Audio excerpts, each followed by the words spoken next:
Waktu semalam saya ceramah di Gang Intan Kampung Baru, orang-orang sana nanya sama saya, mohon maaf Ustadz Yasir sebelum lanjut, ya Bu, itu kan orang yang ngajan di masjid Ustadz yang nanti jasadnya nggak bakal pernah bau, nggak bakal pernah busuk Ustadz, ya Bu. Kalau orang yang komat Ustadz macam lakiku, mak bingung aku. Awak jelaskan aja waktu pula nanya komat, terakhir ku jawab busuk separuh, ku bilang. Para ikhwan dan ahwat yang mungkin lagi makan-makan kue, dengarkanlah ceramah saya ini. Besar dosa orang yang sering melalaikan ibadah sholat ini. Ada sebuah hadis Nabi mengatakan, para ikhwan dan ahwat, hadis ini memang kedudukannya lemah, doib, tapi bagus untuk diamalkan sebagai motivasi ibadah kita ke depan untuk menghadap Allah Subhanahu wa ta'ala. Seorang Yahudi bertanya kepada Nabi Muhammad sebelum dia mengucap dua kalimat syahadat, Muhammad, iya, tolong kau ceritakan kepadaku Muhammad, dosa dan azab orang yang sering meninggalkan sholat itu.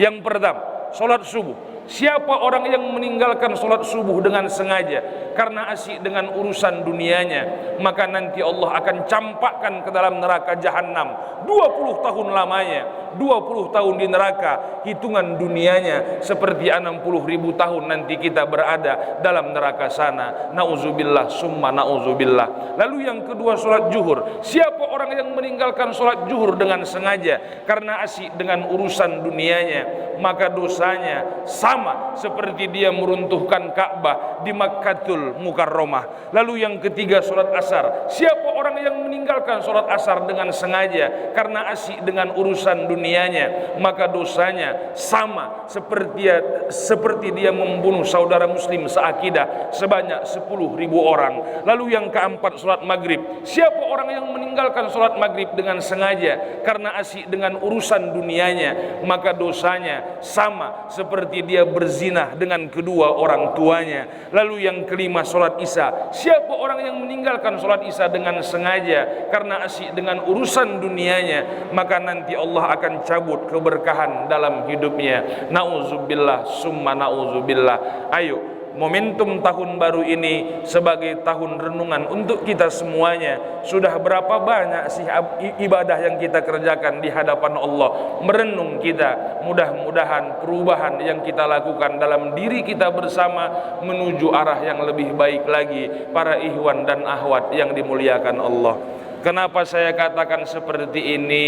Kita harus perbanyak ibadah dalam momentum tahun baru Hijriah ini. Karena hidup kita di dunia ini, para ikhwan dan ahwat, nggak panjang-panjang kok. Kita berkaca dan melihat dari umurnya Nabi Muhammad Sallallahu Alaihi Wasallam. Muhammad itu umurnya cuma 63 tahun, tapi berkah umur Rasulullah itu. Makanya kata Rasul, umur umatku itu nanti nggak akan jauh dari umurku, kata Rasulullah. Itu makanya mungkin kalau nanti para ahwat ada neneknya umur yang di rumah 58 tahun, udah nanti bilang diingatkan, jangan lagi banyak-banyak menggatal nek, semakin kuatlah takwa kita kepada Allah. Ini kadang udah umur 58 tahunnya nenek kita itu, ngapain lagi rambut pakai diri bonding? Udahlah, nggak ada yang tahu kapan kematian ini datang kepada kita. Apalagi mati ini hitungannya seram. Dia tidak pandang usia muda ataupun tua. Kalau mati ini ada pemberitahuannya kepada kita, mungkin kita enak untuk mempersiapkannya. Apalagi mati ini tidak berdasarkan urutan nasab. Kalau berdasarkan urutan nasab, berarti yang duluan meninggal itu kakek dulu, habis kakek baru pakcik, mama kita, baru adik kita. Tapi tidak, semuanya tidak pandang usia. Kalau mati itu memandang huruf nama dari abjad A sampai Z, tentu yang duluan meninggal yang huruf-huruf A dulu namanya yang duluan meninggal. Anto, Abah, ya kan, Abi, baru habis yang A, yang B pula nyusul, Budi, Bandot. Berarti yang paling enak yang huruf Z lah Ustadz. Jainuddin, Jainul, Julham. Oh enggak juga. Kenapa enggaknya Pak Ustadz? Udah mati orang semua, tinggal dia yang terakhir. Enggak enak juga dia hidup di dunia ini. Makanya yuk persiapkan bekal kita. Mati itu cepat atau lambat dia pasti akan menemui kita. Umur nih enggak panjang-panjang kok. Ayo kita renungkan itu. Kita mau umur yang ada sama kita hari ini, kita hidup tetap dalam keadaan beriman, mati pun bila mati nanti kita tetap dalam keadaan beriman. Pantas setelah sholat doa kita selalu bilang sama Allah, Allahumma ahyina bil iman wa amitsna bil iman. Ya Allah, hidupkan saya dalam keadaan beriman, matikan saya bila mati, mati dalam keadaan beriman, mati husnul khotimah, mati yang baik-baik, terlepas dari siksa kuburnya Allah Subhanahu wa ta'ala. Para ikhwan dan akhwat yang dimuliakan Allah, sebagai sebuah pengalaman, aku tahu memang kalian gak nanya, tapi ku ceritakan aja lah. Semalam saya pembukaan pengajian di salah satu bank terkenal di Medan ini, nggak usah saya sebutkanlah namanya ya, menjaga kode etik jurnalistik. Pak pimpinannya baru pulang dari Jakarta, cerita sama saya, Ustadz Yasir, iya, semalam di Tanah Kusir Jakarta Pak Ustadz ada 2 mayat lah Pak Ustadz. Iya, mayat A, mayat B. Lubang pun digali, lubang A, lubang B. Mayat A berangkat duluan, aturannya kan diletakkan di lubang yang A, ini malah diletakkan di lubang yang B. Inilah, udah mati aja pun masih rebutan lubang orang tuh. Setelah 1 jam berselang, mayat B nyusul ke pemakaman. Tengok lokasi, udah ditempatin sama mayat A. Keluarga mayat B protes, ya lo kok udah ditempatin, kok udah ada yang nidurin. Rupanya tradisi di Tanah Kusir Jakarta itu, para ikhwan dan akhwat, semua pekuburan di sana dikelola sama Pemko. Setahun tak bayar pajak, kuburan hilang. Dan apabila tidak memenuhi administrasi, lubang yang sudah digali, mayat yang sudah masuk tidak dapat dibongkar kembali. Akhirnya kata keluarga mayat, ayah sudahlah mas, mayat B letakkan sajalah mas di lubang yang A, lagian kan sama-sama lubang. Ya kata keluarga mayat B, memang sama-sama lubang mas, tapi lubang siapa? Sedangkan Nipita malah bilang ini rambut siapa? Karena sudah kadung, karena sudah terlanjur, cerita Pak pimpinan sama saya, setelah 1 jam berselang, mayat A yang diletakkan di lubang yang B tadi dibongkar untuk dipindahkan. Setelah dibongkar, posisi mayat tak lagi utuh seperti semula, dengan tidak lagi menghadap kiblat, dengan duduk kepala terpecah menjadi 2 dan isi perut serba berkeluaran. Permainan 1 jam di alam barzah. Apakah ini yang dinamakan dengan azab kubur Pak Ustadz? Bisa jadi, karena sewaktu-waktu nanti kita di alam kubur para akhwat bisa menjadi raudhatum miryadil jannah, taman-taman surga, dan seketika bisa berubah menjadi khufratum min huparin niron, jurang-jurang neraka. Itu makanya para akhwat-akhwat sekalian, saya hari ini mau ngasih amalan lah semuanya, para ikhwan dan akhwat semua yang duduk hari ini di Masjid Abidin ini. Tapi saya minta tolong ini jangan sampai bocor kemana-mana. Ini rahasia kita lah, rahasia perusahaan lah ini.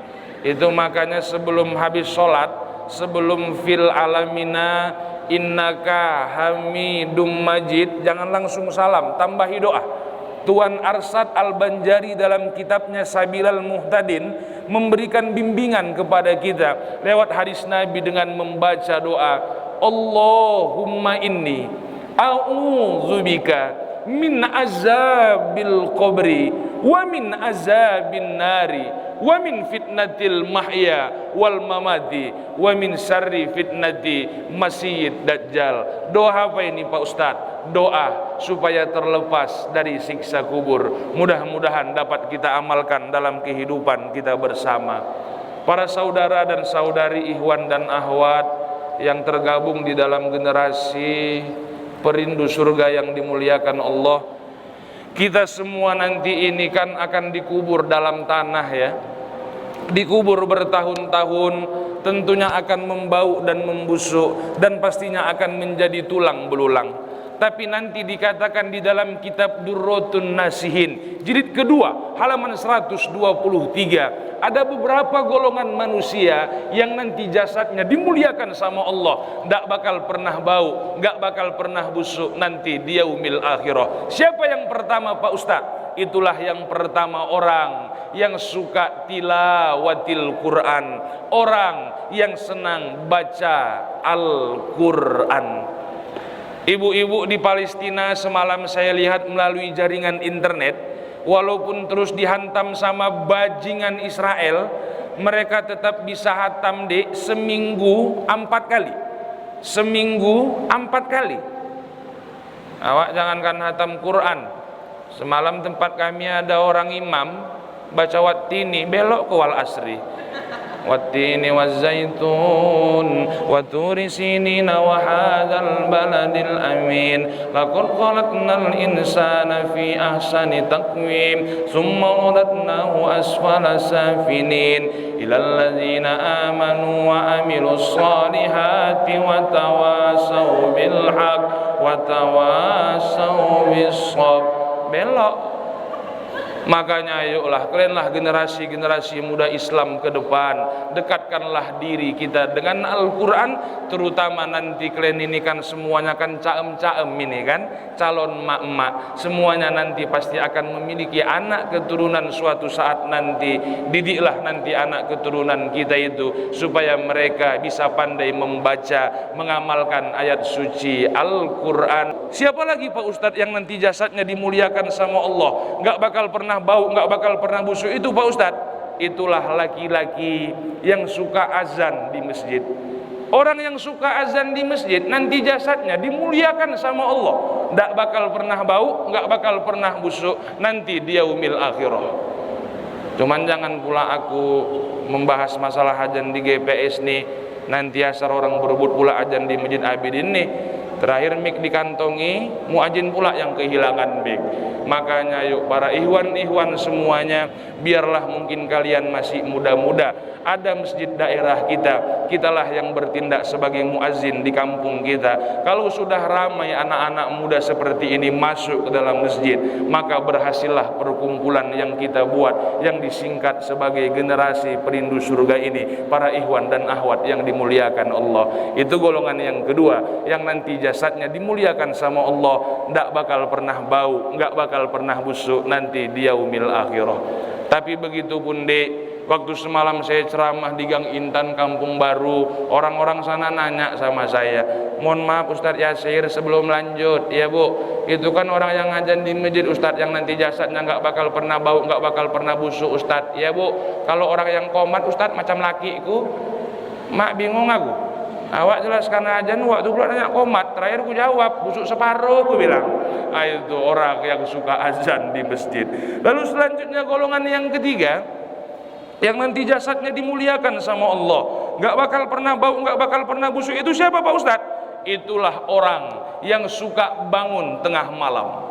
Siapa Ustadz orang yang suka bangun tengah malam? 08 maling, bukan, tapi itulah orang-orang yang suka ambil wudhu, sholat tahajud, bermunajah kepada Allah, mohon ampun dan mohon pinta kita hanya kepada Allah subhanahu wa ta'ala.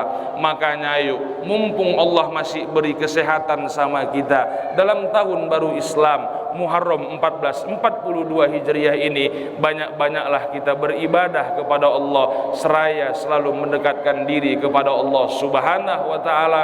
Yang jelas tahun ini kita mau menjadikan tahun baru Muharram 1442 Hijriah ini menjadi tahun yang paling terbaik daripada tahun-tahun sebelumnya. Kalaupun mungkin semalam GPS ini kurang bagus mungkin ditengok masyarakat, ayo ke depan, yang namanya perkumpulan komunitas memang banyak-banyaklah kita bersabar, karena memang ini sudah saya rasakan juga yang ada di luar sana. Jaga terus kekompakan kalian, jaga terus silaturahim kalian yang ada di generasi perindu surga ini. Jangan lagi kita suka menyalahkanlah baik antara satu dengan yang lainnya. Kadang hari ini baik pun yang kita lakukan, salah aja ditengok orang, harus kalian lewati itu. Kadang suka kali manusia ini nunjuk sana nunjuk sini, alah protokol tuh, gatal itu, alah Ustadz Yasir tuh pun gila itu. Satu jari kita tunjuk orang tuh tak beres, kita tak tahu 4 jari sedang mengarah kepada diri kita sendiri. Artinya apa Pak Ustadz? Satu jari kita tunjuk orang tuh tak beres, kita tak tahu kita lebih 4 kali tak beres dari orang yang kita tunjuk itu. Makanya mulai besok jangan tanggung-tanggung lah, langsung aja, protokol ini nggak beres ini, 5-5-nya langsung. Kita hari ini lebih pandai mencari kelemahan orang ketimbang kelemahan diri kita sendiri. Tengoklah hari ini di TV-TV Indonesia ini, Segala macam pengamat banyak kali di Indonesia ini. Pengamat apa kita yang tak ada? Pengamat ekonomi ada, baru-baru ini pengamat corona pun ada, pengamat sosial ada, pengamat sepak bola ada. Saya hobi sepak bola adik-adik, tapi kalau udah giliran komentator yang bercakap saya ganti. Bukan tanggung menurut waktu bercakap. Kekalahan MU dari Chelsea pada malam hari ini disebabkan karena kesalahan strategi pelatih Jose Mourinho. Kenapa? Karena Pirlo ini terlalu agak ditaruh ke kanan, sementara Rooney masuk ke sisi depan. Bukan tanggung waktu bercakap. Makanya ayo jaga terus kekompakan kita. Jangan ada lagi kita mencakapi kawan-kawan kita yang ada di belakang. Jagalah kekompakan baik antara satu dengan yang lainnya. Ukhuwah Islamiyah di antara kita semuanya. Insya Allah kalau komunitas generasi perindu surga ini kompak untuk kedepannya, saya yakin dan percaya GPS ini akan diperhitungkan oleh umat untuk kedepannya. Amin ya Allah ya Rabbal Alamin. Selamat tahun baru Islam Muharram 1442 Hijriah.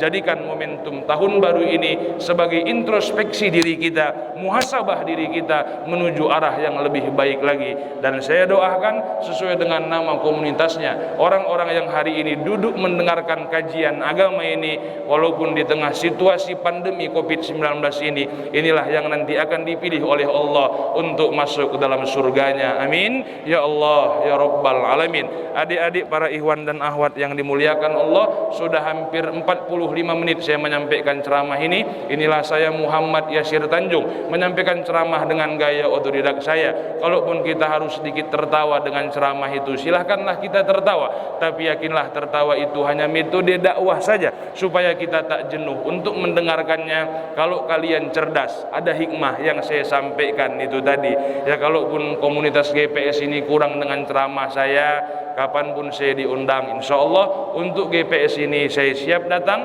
asalkan cocok aja ya Dik ya. Enggak cocok waktunya, bukan cocok yang lain-lain. Aduh, siapa nih si amplop aja. Aku tak seburuk yang kalian kira lah. Saya terus terang, Muharram ini udah agak lumayan lah ketimbang Isra Mi'raj semalam. Muharram ini banyak dikasih orang saya amplop, tapi saya nggak sombong, saya buangi amplopnya. Hah? Saya suka hati aku lah, kok pula yang mau tahu. Ya, jadi mohon maaf saya, mudah-mudahan barokah acara kita pada hari ini. Akhirnya izinkan saya kembali ke studio. Aku lu qauli hadza. Wassalamualaikum warahmatullahi wabarakatuh.